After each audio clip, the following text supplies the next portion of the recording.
Opinion about the violence in the street that we saw either in the Saturday's protest and then afterwards in the Wednesdays? Well, we utterly condemn violence in any protest. Of course, there is a democratic right to peaceful protest, to demonstrate for political reasons peacefully, but there is absolutely no reason for people to start heaving paving stones at the police.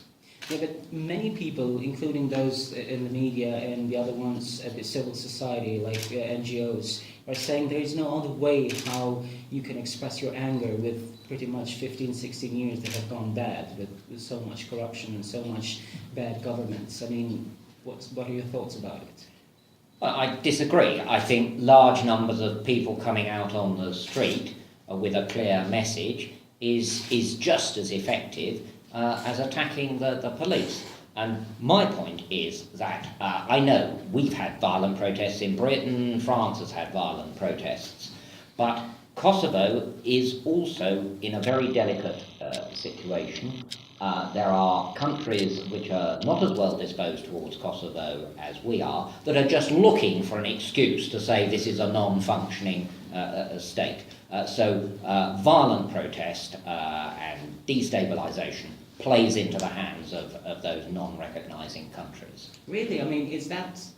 Because, you know, we've heard from the government people, from the Prime Minister itself, saying that these kind of violent protests are actually damaging the image of Kosovo. So you kind of agree with this? I do, yes, and I mean, I can see it in my own country even, that it's not good for Kosovo, and it's actually not good for Beta Mendoza or the AAK or NISMA, that they should be appear to be supporting violent protest. Peaceful protest, peaceful demonstration, totally different thing.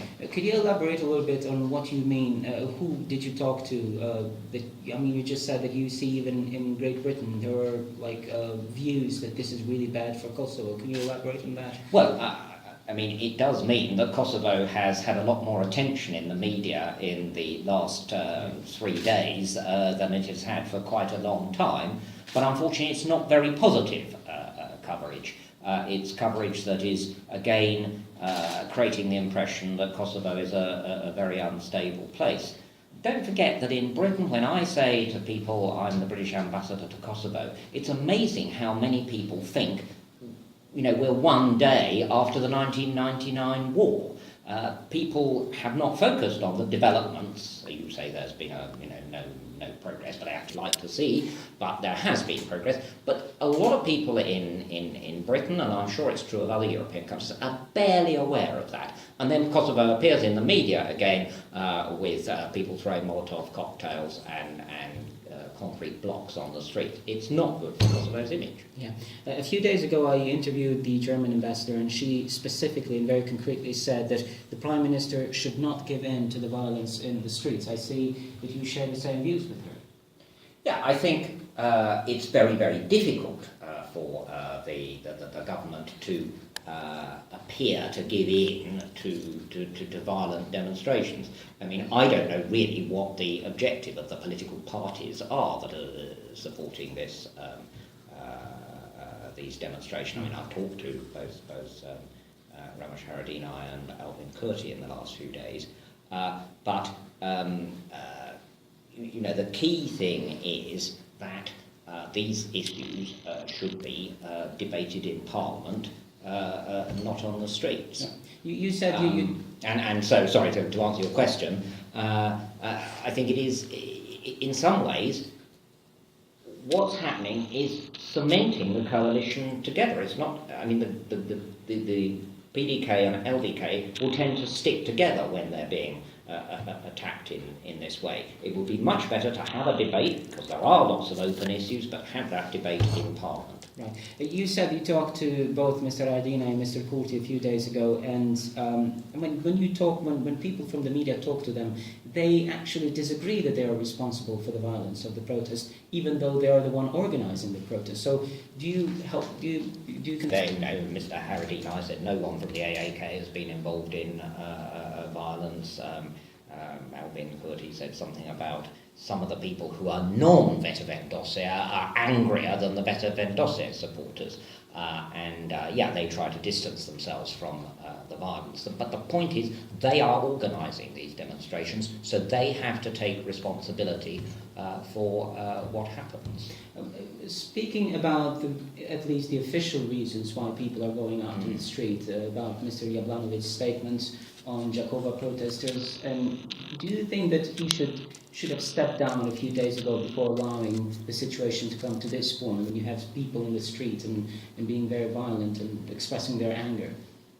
Well, it's very difficult for me as the British ambassador to start saying that particular ministers should stand down. I feel more comfortable about it where someone has been indicted, then it's a clear matter of principle.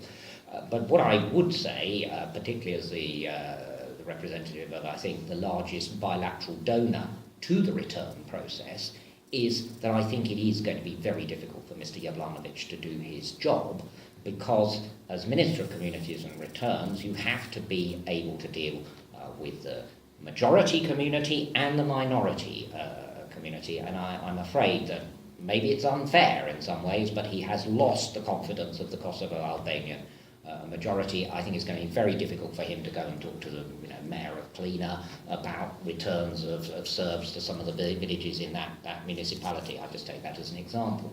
I do think he's in a very, very difficult position, but in the end this is a matter for Kosovo Prime Minister and for Mr. Jovanovic himself.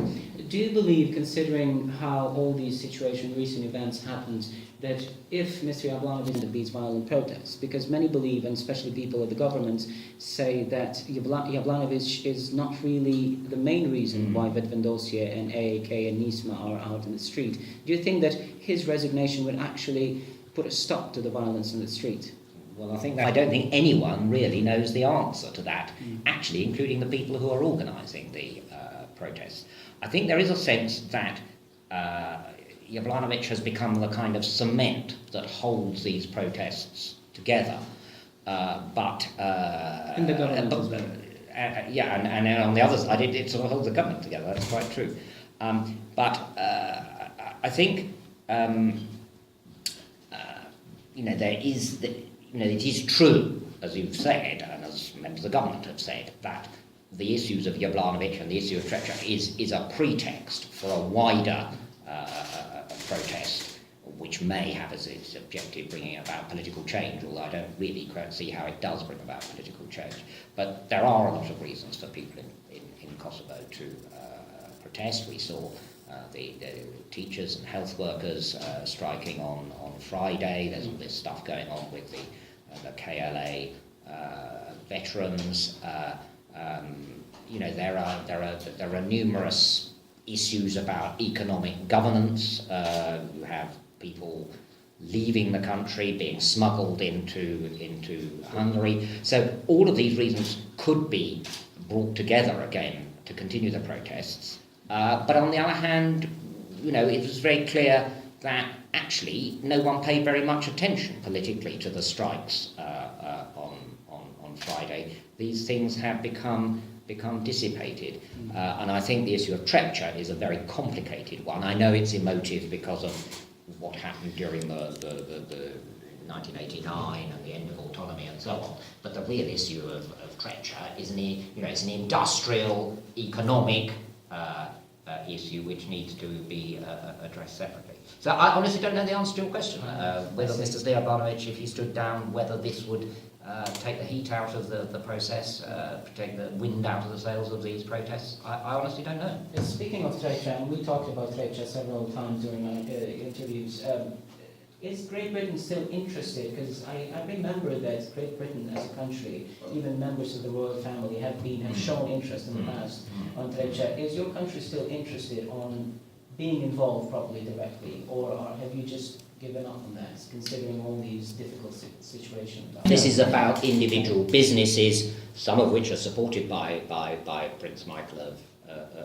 Kent. Yeah. But this is, as I say, it's an industrial economic issue at the end of the day. I think the answer to your question is yes, because I actually had a discussion with some of the businessmen who visited Kosovo in the past on this issue. They had rather gone away and concentrated on other places because there was, frankly, a sense of frustration that the Kosovo institutions couldn't make up their mind what they wanted to do with Trepča. But I think there is a renewal of that interest, though I think it will be very important to distinguish between what are described as the core assets of Trepča. That means the mines, the flotations, probably the smelters, and the non-core assets, which are, property, housing, or even a football stadium. And some of those aren't even in Kosovo. Some of those are in Serbia. But I think if we're talking about the core assets, I think there are British companies in the mining sector who would be very interested to come in as a strategic partner if the conditions were right, which means there would have to be a new law on Trepča. And I think those core assets would have to be taken away from the privatisation agency. So you kind of agree with the government that some time is needed to evaluate what is the real value of, the assets of Trepča? Yes, I certainly agree that this problem cannot be solved overnight. Yeah. That is why some of us talked to the government about the idea of just nationalising or just making Trepča overnight a publicly owned enterprise, and pointed out that the size of which is not clear. So always, although this has got lost sight of, I think, in a lot of the discussion in the media, so the measure that the government took to amend the law on certain enterprises was an emergency measure to stop liquidation, to stop people being thrown out of work. Now we need to look rationally with all the stakeholders, including, crucially, the management of Trepča North, which reports partly to Pristina and partly to Belgrade, to look at a way forward that would interest a strategic partner. Final question. I just remembered last night LDK's member of the parliament, Mrs. Vjosa Osmani, made quite a bold statement in terms of what is really happening, considering Trepča, Mr. Jablanovic, and the violent protest in the street. She said that there is so much anger and disappointment among the Kosovo citizens that anger is some sort of a ticking bomb for Kosovo, and that's why the opposition demonstrations recently are having such a huge number of people, because they are not all Vetvendosia, they are not all AAK, they are not all NISMA. So do you agree with that kind of assessment? Well, I would be very... I know Vjosa Osmani extremely well. I would be very wary of myself using the phrase ticking bomb, because I think we want to quieten things down, not escalate them. But I think there are she is right that there are huge economic challenges before Kosovo. But I think the good thing is that this government does recognise that. But they need to be given time. They've only been in office for 50 days.